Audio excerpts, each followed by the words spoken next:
Hello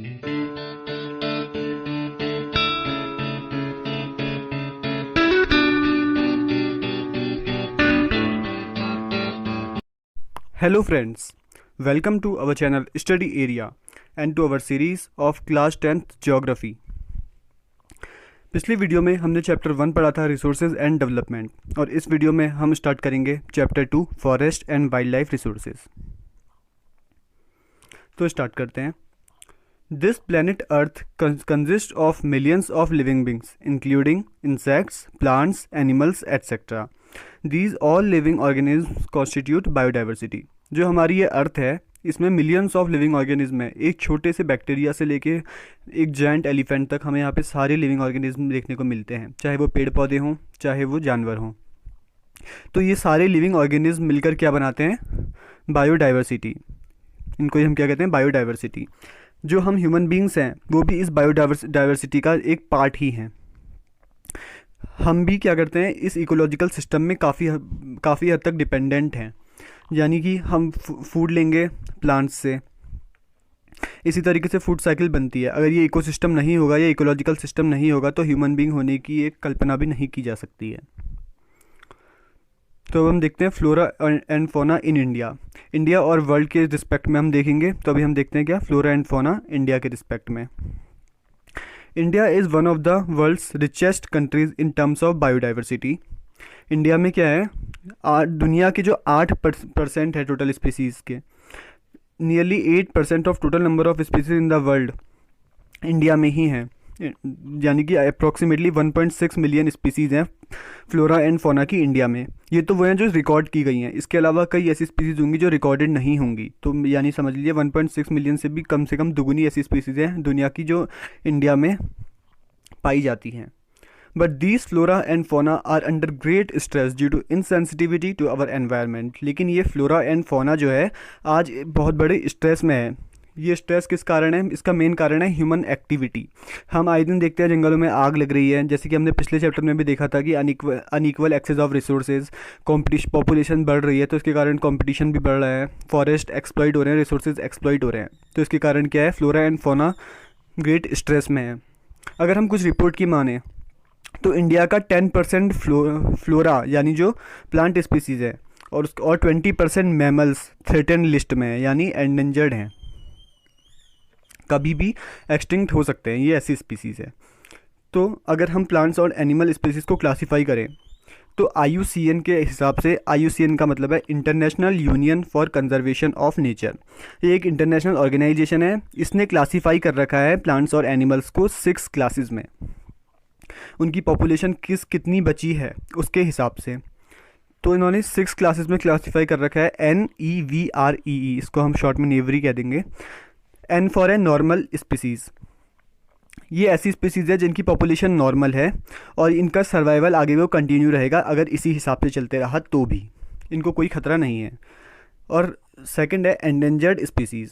these species are in danger of extinction. ये एक ऐसी स्पीसीज़ हैं अगर जिनमें जो इनके नेगेटिव फैक्टर इनके खिलाफ चल रहे हैं, अगर वो कंटिन्यू रहे तो ये कभी भी एक्सटिंक्ट हो सकती है। ये ऐसी स्पीसीज़ है, यानी एंडेंजर्ड स्पीसीज़ हैं। Vulnerable species third, species whose population has declined to levels from where they may move into endangered category। अगर इनके लिए जो नेगेटिव फैक्टर्स हैं वो अगर कंटिन्यू रहे तो ये स्पीसीज़ कभी भी एंडेंजर्ड की कैटेगरी में आ सकती है वल्नरेबल से। वल्नरेबल मतलब जो एंडेंजर्ड थी वो तो एक्सटिंक्ट हो जाएंगी अगर नेगेटिव फैक्टर्स कंटिन्यू रहे तो, और जो वल्नरेबल हैं वो एंडेंजर्ड की कैटेगरी में आ जाएंगी अगर नेगेटिव फैक्टर्स उनके खिलाफ कंटिन्यू रहे तो। इनके एग्जाम्पल देखिए, एग्जाम्पल बहुत इंपॉर्टेंट है इसलिए हमने यहाँ पर रेड से भी मार्क कर रखे हैं। अगर वल्नरेबल स्पीसीज़ के एग्जाम्पल देखें तो है इसमें Asiatic elephant, blue sheep and Gangetic dolphin. Gangetic dolphin important है, एग्जाम में आ सकता है। Then rare species, fourth category is rare species. Third category,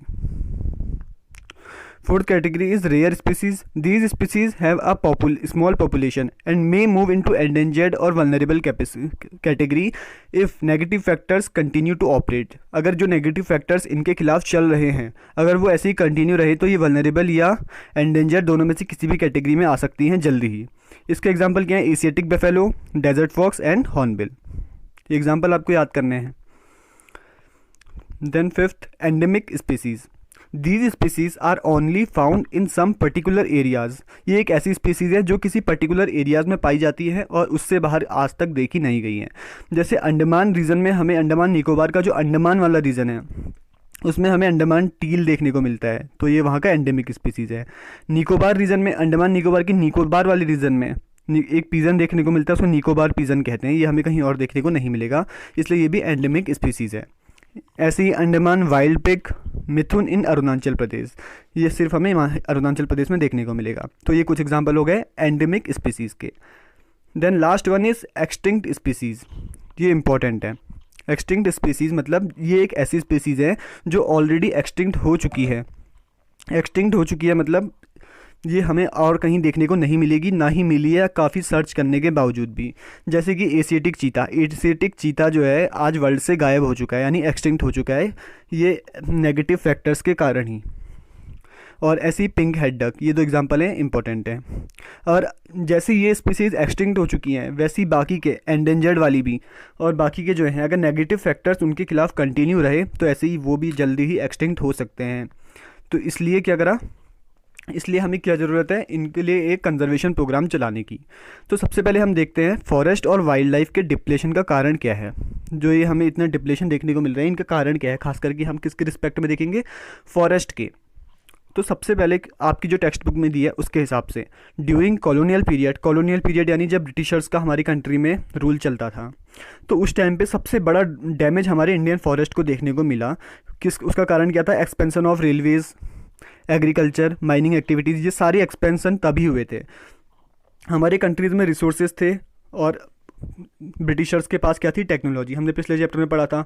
तो वो उस टेक्नोलॉजी की मदद से वो हमारी कंट्रीज़ में आए रिसोर्सेज को एक्सप्लॉइट करने के लिए, और उस रिसोर्सेज को एक्सप्लॉइट करने के लिए यानी माइनिंग करने के लिए और एग्रीकल्चर करने के लिए, रेलवेज़ के लिए, इन सबको एक्सपेंड करने के लिए उन्होंने क्या करा, हमारे फॉरेस्ट को डिप्लेट करा, डिफॉरेस्टेशन करा भारी मात्रा में। तो ये तो हो गया ड्यूरिंग कॉलोनियल पीरियड। उसके बाद लार्ज स्केल डेवलपमेंट प्रोजेक्ट, ये भी इंपॉर्टेंट पॉइंट है। फर्स्ट हो गया during colonial period. Second, large scale development project, जो हमें रिवर प्रोजेक्ट्स देखने को मिलते हैं, बड़े बड़े अलग अलग डेवलपमेंट प्रोजेक्ट्स देखने को मिलते हैं, जैसे कि नर्मदा सागर प्रोजेक्ट है मध्य प्रदेश में। तो इन सारे प्रोजेक्ट्स ने क्या करा है, मिलकर भी कंट्रीब्यूट करा है फॉरेस्ट को लॉस करने के लिए। काफ़ी large area of forest are cut it down और deforestation takes place because of these development projects. उसके बाद थर्ड है माइनिंग।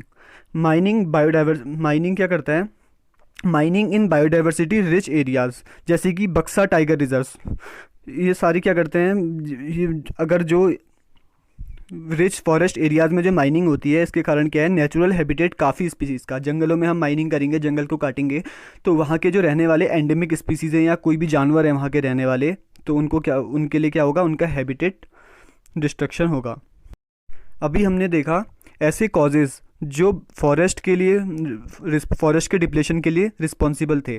अब हम देखेंगे इंडिया की बायोडाइवर्सिटी को डिक्लाइन करने के लिए जो फैक्टर्स हैं, ये फैक्टर्स कौन कौन से हैं। एक तो हैबिटेट डिस्ट्रक्शन है, जैसे कि अभी हमने बात करी, हम बायोडाइवर्सिटी मतलब स्पीसीज़ का, लिविंग ऑर्गेनिजम्स का, एनिमल्स का हैबिटेट को डिस्ट्रक्ट कर रहे हैं फॉरेस्ट को काट कर। उसके बाद है हंटिंग एंड पोचिंग। कई जैसे टाइगर्स है, लेपर्ड्स है, इन सब की हंटिंग हमें देखने को मिलती है इनकी स्किन बेचने के लिए, इनके ऑर्गन्स बेचने के लिए। तो ये हंटिंग और पोचिंग भी बायोडाइवर्सिटी लॉस के लिए रिस्पॉन्सिबल है। उसके बाद एनवायरमेंटल पॉल्यूशन से क्या होगा, एटमॉस्फेयर में पॉल्यूशन फैलेगा, तो जो ये लिविंग ऑर्गेनिजम्स हैं इनके लिए जो होगा, जो एनवायरनमेंट है वो फेवरेबल नहीं होगा, तो वो भी एक कारण है। उसके बाद है फॉरेस्ट फायर्स आजकल बहुत बड़ा एक इशू हो गया है, क्योंकि हमें देखने को मिलता है फॉरेस्ट में जो है फायर्स बहुत हो रही हैं, और ये फॉरेस्ट फायर्स के कारण क्या होगा, जंगलों में रहने के लिए उनका हैबिटेट डिस्ट्रक्शन होगा स्पीसीज़ का, और हैबिटेट डिस्ट्रक्शन होगा तो उनका सर्वाइवल डिफ़िकल्ट हो जाएगा। अदर फैक्टर्स हैं जो एनवायरमेंटल डिस्ट्रक्शन के लिए रिस्पॉन्सिबल हैं।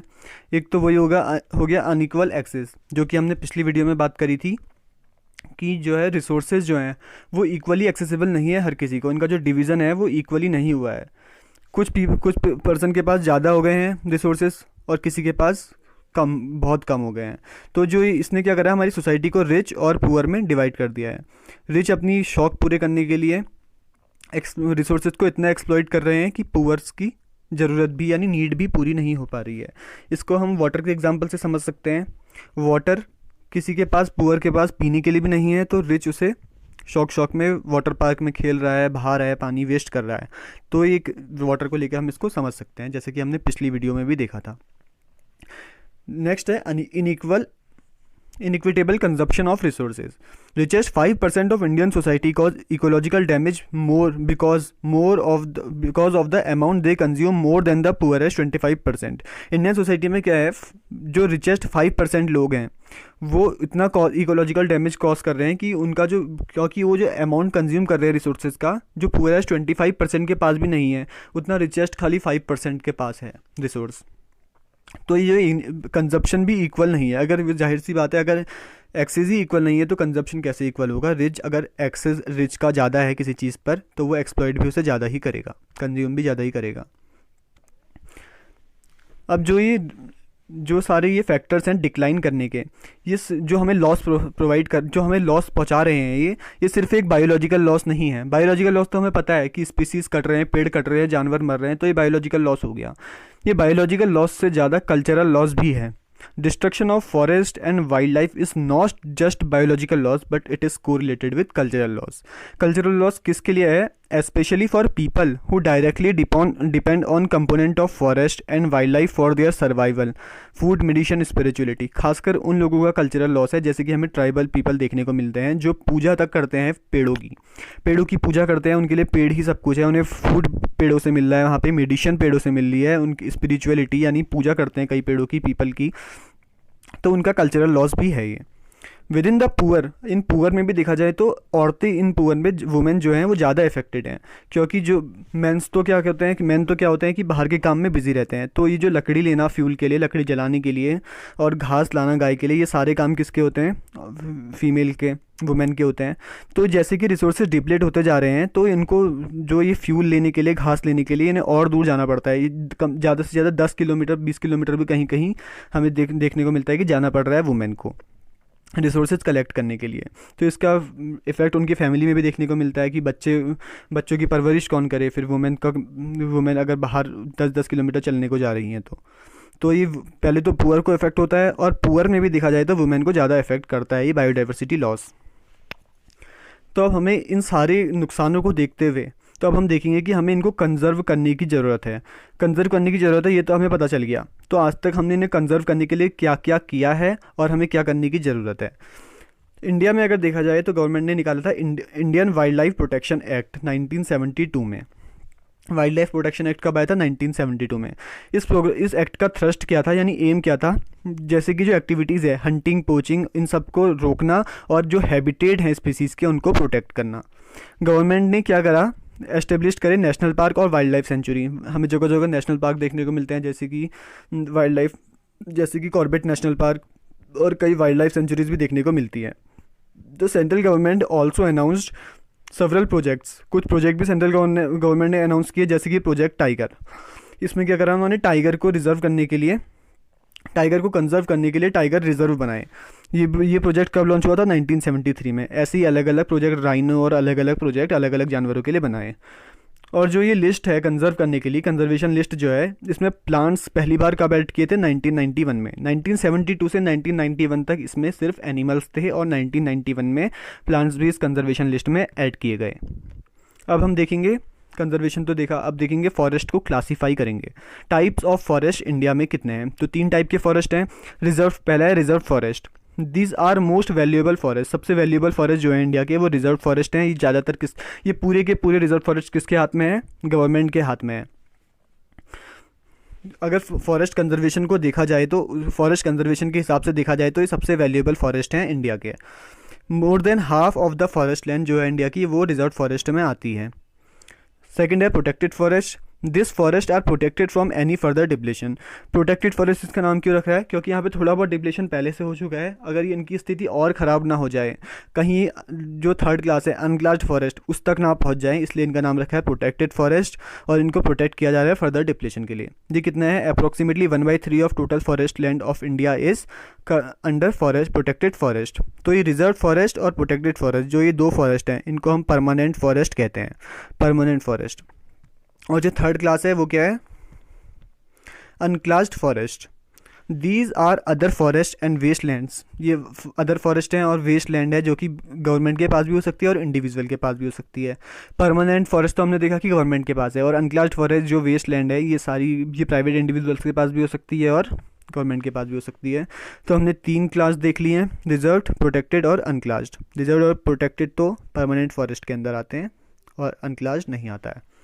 मध्य प्रदेश का जो है, मध्य प्रदेश एक ऐसा स्टेट है जिसका जो हाईएस्ट एरिया है परमानेंट फॉरेस्ट के अंदर, यानी यहाँ पे ज़्यादातर 75% इसका एरिया परमानेंट फॉरेस्ट में आता है, यानी 75% जो फॉरेस्ट है इनका वो ऐसा है कि या तो रिजर्व्ड है या प्रोटेक्टेड है, बाकी का 25 अनक्लास्ड है।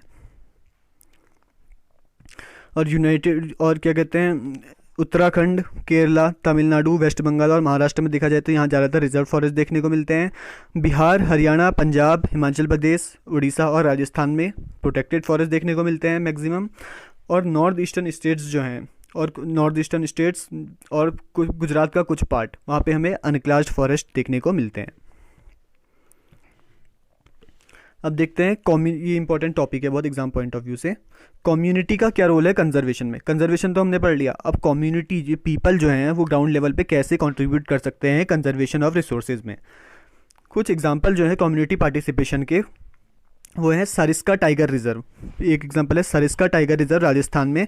विलेजर्स ने क्या करा, खुद पार्टिसिपेट किया माइनिंग के अगेंस्ट, उन्होंने प्रोटेस्ट किया और बाकी सब किया और माइनिंग के अगेंस्ट प्रोटेक्ट किया। और सेकंड है भैरोदेव डाकव सेंचुरी। इसमें क्या गया, 5 गांव के लोगों ने from Alwar district of Rajasthan, Alwar district Rajasthan में जो अलवर डिस्ट्रिक्ट है वहाँ से 5 गांव के लोगों ने 1200 हेक्टेयर ऑफ फॉरेस्ट को उन्होंने क्या बोला, भैरोदेव डाकव सेंचुरी। और वहाँ पे किसी भी बाहर वाले को या गवर्नमेंट को उन्होंने पेड़ हेड़ काटने से रोका और बोला कि यहाँ के रिसोर्सेज को या यहाँ के स्पीसीज को तुम हार्म नहीं पहुँचा सकते हो। उसके बाद एक बहुत बड़ा मूवमेंट है चिपकू मूवमेंट।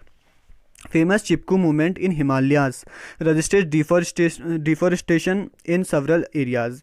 ये उत्तराखंड के हिमालय से शुरू हुआ था। मतलब वहाँ के वुमेन जो थी उन्होंने इसमें पार्टिसिपेट किया था और हिमालयास में जो पेड़ काटे जा रहे थे उनको उन्होंने रेस्ट्रिक्ट किया था उनको काटने से। इन सब ने शोन दैट इस मूवमेंट ने हमें क्या दिखाया, community afforestation with indigenous species can be enormously successful. यानी अगर हर एक कम्युनिटी अपने अपने एरिया में क्या करे, वहाँ के जहाँ जो स्पीसीज़ वहाँ पे सूटेबल है ऐसे प्लांट्स ऐसे ट्रीज़ लगाए तो ये भी काफ़ी असरदार हो सकता है। उसके बाद बीज बचाओ आंदोलन देखा था टिहरी में। Joint forest movement JFM involving local communities in the management and restoration of degraded forest. यानी जॉइंट फॉरेस्ट मूवमेंट में क्या हुआ, लोकल कम्युनिटी जो है हर जगह की उन्होंने मैनेजमेंट किया और रिस्टोरेशन किया डिग्रेडेड फॉरेस्ट का, यानी वहाँ पे फिर से पेड़ उगाकर। तो इससे हमें क्या लेसन मिलता है कम्युनिटी से, कम्युनिटी एंड एफॉरेस्टेशन से। Local communities everywhere have to be involve in some kind of natural resource management. Local community को क्या है, हर जगह की लोकल कम्युनिटी को इन्वॉल्व होना पड़ेगा अगर नेचुरल रिसोर्स को मैनेजमेंट प्रॉपर तरीके से करना है तो। लेकिन गवर्नमेंट को भी ये ध्यान रखना पड़ेगा केवल उन्हीं इकोनॉमिक डेवलपमेंट एक्टिविटीज़ को वो फेवर करे या सपोर्ट करे जो कि एनवायरमेंटल फ्रेंडली हो और पीपल सेंट्रिक हो, लोगों की भलाई हो जिसमें, और इकोनॉमिकली रिवॉर्डिंग हो, इकोलॉजिकली भी रिवॉर्डिंग हो, इकोनॉमिकली भी रिवॉर्डिंग हो और पीपल सेंट्रिक भी हो। तो ये हमें कम्युनिटी एंड कंजर्वेशन से देखने को मिलता है। तो इस वीडियो में बस इतना ही, अब मिलेंगे अगली वीडियो में। वीडियो अच्छी लगी हो तो लाइक कीजिए, शेयर कीजिए और हमारे चैनल स्टडी एरिया को सब्सक्राइब कीजिए।